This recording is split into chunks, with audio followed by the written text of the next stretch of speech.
Yeah, it was the day before Christmas Eve when Tukwila pursued this stolen car. Tukwila police pursued this stolen car. You can see the amazing video behind me. At some points it crossed over the center line. Speeds got very fast. The passenger threw a fire extinguisher and then a suitcase full of stolen mail at the officers. Fortunately, nobody was injured, but the car's owner is now on the hook for something that wasn't her fault. Officers didn't know the car was stolen when they first tried to talk to the driver about a missing license plate. But it quickly became clear this guy didn't want to be caught.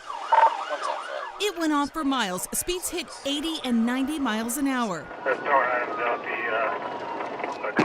They threw a fire extinguisher and then a suitcase. Officers had to swerve to keep from crashing. They finally put an end to it with what's called a pit maneuver. I'm gonna go for a pit, watch out. From there, both tried to run, but were eventually arrested. Nobody was injured. The only casualty, that 94 Honda Civic. You don't ever think that it's going to be your car. Michelle Forrest's car.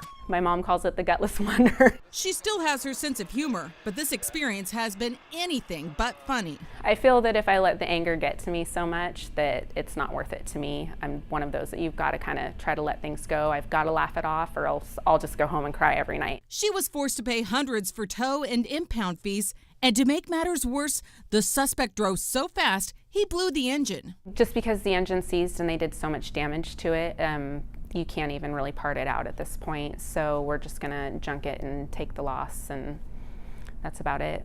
The passenger in the car tried to deny it all. Okay, is the car stolen? No, it shouldn't be. Do you have stolen stuff in the car? No, it shouldn't Whose be. suitcase was that? That was my suitcase that's now has road rash all over it.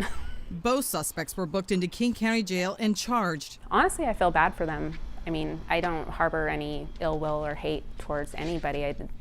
I feel just pity, I guess, that they're at a point in their lives where they felt this was, worth it for them. Had it not been for this chase, there's a chance this single mom of three might have gotten her car back in better shape.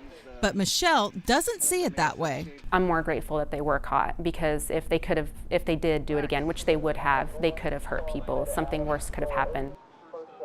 And because the car was older, she only had liability insurance. Now she's going to have to take on a car payment. Back to you guys.